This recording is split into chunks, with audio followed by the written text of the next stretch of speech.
Oi pessoal, tudo bem? Bom, nessa aula nós vamos dar continuidade ao que a gente estava vendo antes da avaliação, tá? Então esse conteúdo está relacionado com o anterior à avaliação. Bora lá? Fósseis são restos de animais ou partes de planta que foram preservados em rochas, tá? Então, a gente pode ter preservação de animais vertebrados, como os dinossauros, pode ter preservação de animais invertebrados, como a libélula, pode ter preservação de partes da planta, como uma folha. Os fósseis, eles vão ser a prova mais concreta da existência da vida no planeta. Ele é uma importante ferramenta de estudo para os biólogos, arqueólogos, paleontólogos e geólogos. Eles revelam para a gente quais eram os seres vivos que existiam aqui e que já entraram em extinção. Porém, os fósseis, eles têm uma formação muito peculiar, muito exclusiva, tá? É difícil de acontecer a situação para a formação de um fóssil. Por isso que eles não são tão comuns assim, tá? Então, vamos imaginar um dinossauro. Primeiro, esse dinossauro ele tem que morrer nas proximidades de um lago, de uma fonte de água significativa. Depois, ao longo do tempo, os sedimentos, ou seja, fragmentos de rocha como areia, terra, tem que cobrir esse organismo. Os tecidos moles, cartilagem, olho, pele, músculo, vão entrar em decomposição, ficando somente o esqueleto. Esses sedimentos vão criar um ambiente com pouco oxigênio e vai impedir a decomposição do esqueleto. Ao longo de milhões de anos, ou seja, esse não é um processo rápido, os minerais vão substituindo lentamente alguns compostos do esqueleto, num processo chamado de mineralização. Então, vai ocorrendo troca de mineral entre os substratos, os sedimentos, e o esqueleto. E, por fim, por ação dos agentes erosivos, como a água e o vento, as camadas superiores de terra, areia, enfim, elas são removidas e algumas partes do fóssil ficam exposto. Os paleontólogos fazem escavação no local e procuram reconstituir aquele esqueleto fossilizado que foi encontrado, tá? Então, o fóssil geralmente ele vai fornecer informações sobre a história da Terra. Ciência, a área da biologia que estuda os fósseis é chamada de paleontologia, e o cientista que estuda os fósseis é chamado de paleontólogo, tá? Porém, a paleontologia ela não vai estudar somente esqueletos ou partes de planta. Ela pode pesquisar e achar também dentes, como o exemplo aí do dente de Massasauro, que era um dinossauro de ambiente aquático. Como que eu sei disso? Porque ele não tem patas, ele tem nadadeira. Ou então, podem encontrar dentes de humanos modernos de 80 mil anos atrás. Esses dentes aí foram encontrados na China. Ou ainda, além de dentes e esqueletos e pedaços de planta, pode ser encontrado escamas, como foi encontrado escamas do famoso Tiranossauro Rex. Porém, a paleontologia não estuda somente fósseis. Ela pode estudar e pesquisar também sobre icnofósseis ou fósseis traços. O que são isso? São vestígios da atividade biológica de alguns organismos. Então, não vai encontrar o organismo propriamente dito, mas vai encontrar ou uma pegada, ou fezes, ou alguma coisa produzida por ele ao longo de sua vida, tá? Então, o primeiro exemplo aí, a gente tem uma pegada. Muito provavelmente, essa pegada é de uma ave, por causa do formato aí da pata. Aí, vocês estão vendo fezes, muito provavelmente as fezes mais antigas que vocês já viram na vida. Essas fezes têm 14 mil anos. É um dos restos humanos mais antigos já encontrado nas Américas. E aí, a gente tem a pegada de um dinossauro. Na notícia que eu achei essa imagem, falava que era uma das maiores pegadas de dinossauros já encontradas no planeta Terra. Então lembre-se, isso aí não são fósseis, tá? São icnofósseis ou fósseis traço. Além dos fósseis, existem outras características que podem contribuir para a gente compreender como que foi o processo evolutivo das espécies ao longo da história. Tá? Outro aspecto desses é a embriologia comparada. Embriologia vem de embrião, tá? Então, compara-se o desenvolvimento embrionário de várias espécies diferentes e compara se esse desenvolvimento é parecido ou não. Geralmente, os grupos que são mais próximos evolutivamente têm uma embriologia, um desenvolvimento muito parecido. Tá? Quanto mais distante evolutivamente, mais diferente é essa embriologia. Então, aí nessa imagem, a gente tem peixes, anfíbios, répteis, aves, que são grupos de vertebrados, e a gente tem 4 exemplos de mamífero: porco, bezerro, coelho e homem. Se a gente olhar aqui os peixes e os anfíbios, a gente vai ver que eles são parecidos, tanto o formato do corpo e algumas características, tá? Por quê? Porque eles são próximos evolutivamente. Agora, se você comparar o peixe com o homem, você vai ver que não tem muita característica semelhante, não é muito parecido não, tá? Por quê? Porque eles já são mais distantes evolutivamente, tá? É isso que eu quis dizer.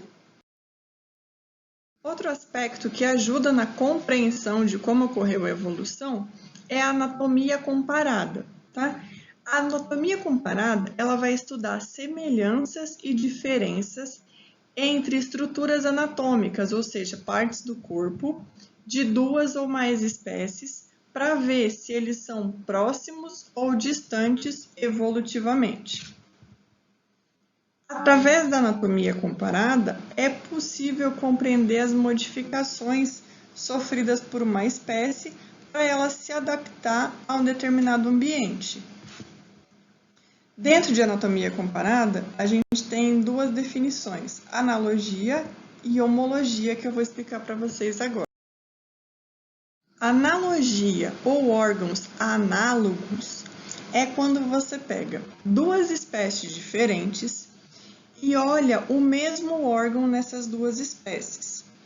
Esses órgãos, eles têm que ter a mesma função, mas origem diferente. Esses órgãos, eles também têm que ser adaptados para a mesma função. Então, por exemplo, a gente pega um inseto, um mosquito ou uma borboleta e uma ave. São 2 animais evolutivamente afastados.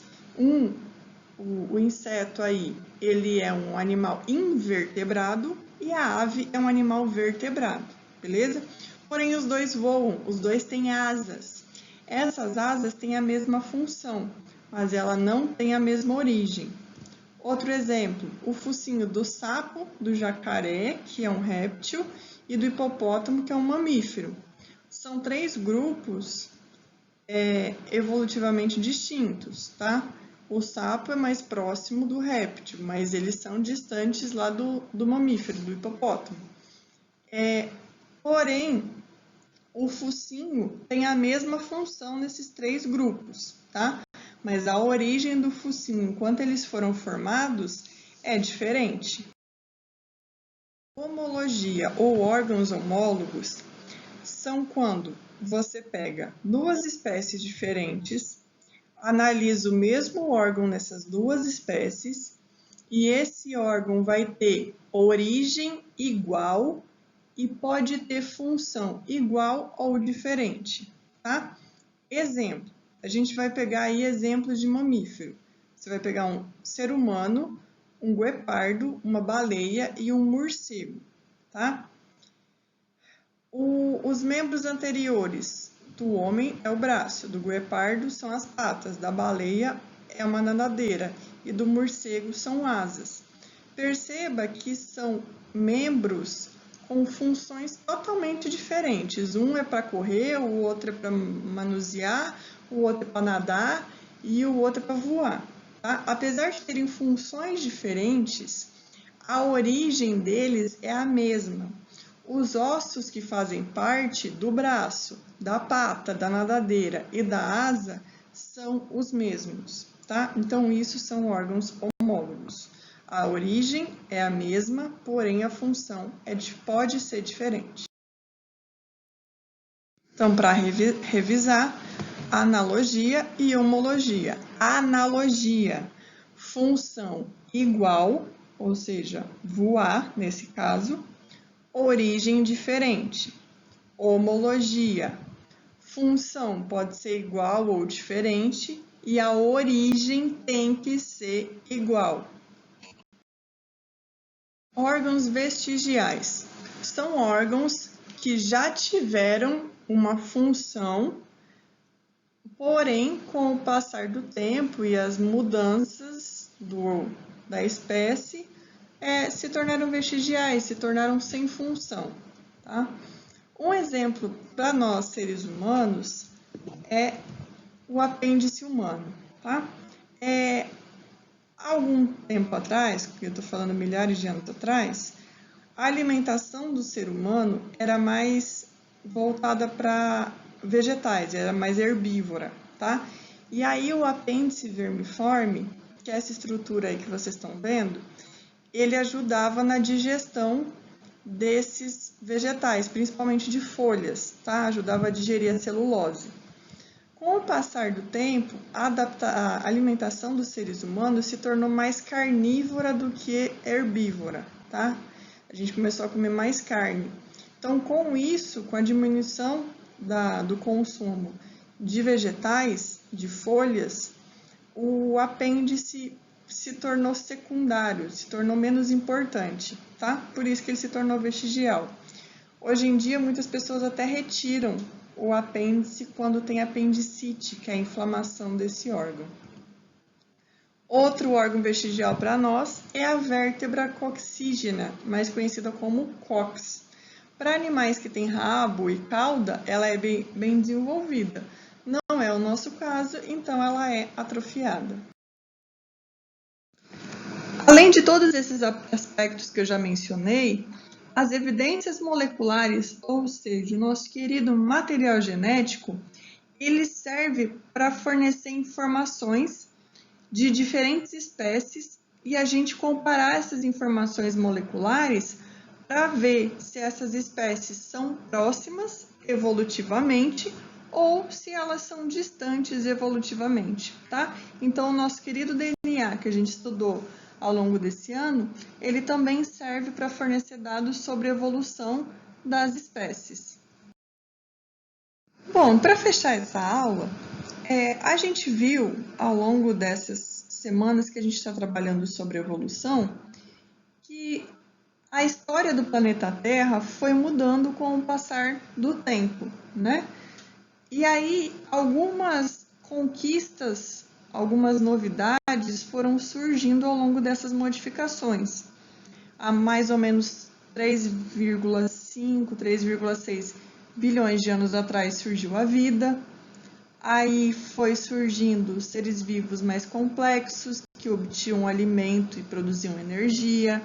Aí veio organismos fotossintetizantes, organismos que têm células eucarióticas, ou seja, células que possuem núcleo, organismos mais complexos, agora formados não apenas por uma célula, mas por várias, e organismos que saíram do ambiente aquático e conquistaram o ambiente terrestre e foram se adaptando, beleza?